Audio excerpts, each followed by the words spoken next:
পালিত হয়ে গেল খেলা দিবস।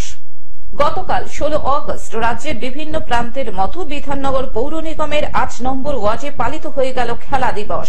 এই বিশেষ দিনে উপস্থিত ছিলেন স্থানীয় রাজারহাট গোপালপুর বিধানসভা কেন্দ্রের বিধায়ক অদিতি মুন্সি, বিধাননগর পৌর নিগম 16 নম্বর ওয়ার্ডের কাউন্সিলর জয়শ্রী বাগুই, 23 নম্বর ওয়ার্ডের পৌরমাতা ছিঙ্কু মণ্ডল, 5 নম্বর ওয়ার্ডের পৌরমাতা নন্দিনী ব্যানার্জি, 3 নম্বর বোর্ডের চেয়ারম্যান পিয়ালি সরকার, পার্থ সরকার সহ বহু তৃণমূল নেতৃত্ব।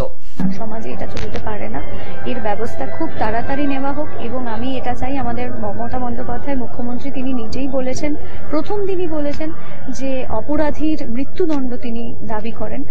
শুধু আমি আশা করব সেই মৃত্যুদণ্ডটা সর্বসমক্ষে হোক, যাতে এই ধরনের ঘৃণ্য অপরাধ আর কখনো কেউ না করার চিন্তা করে। এই ওয়ার্ডের পৌরমাতা সুপর্ণা ঘোষপাল জানান, খেলা দিবসকে উপলক্ষ করে একই সঙ্গে রক্তদান শিবির, বিনামূল্যে চক্ষু পরীক্ষা, ইসিজি সহ বহু স্বাস্থ্য শিবিরেরও আয়োজন করা হয়েছে এবং খেলার সঙ্গে জড়িত বহু প্রাক্তন খেলোয়াড়কে সংবর্ধনা জ্ঞাপন করা হয়েছে। এছাড়াও বিধায়ক অদিতি মুন্সি জানান, সুপর্ণা ঘোষপাল যেভাবে নিজের ওয়ার্ডকে সাজিয়ে তুলেছেন সেটা সত্যিই প্রশংসনীয়।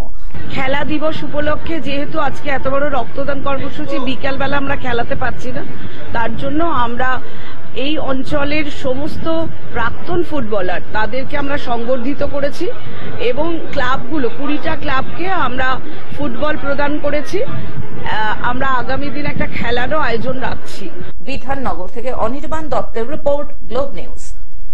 এখন থেকে গ্লোব টিভি দেখুন আপনার স্মার্টফোনেও।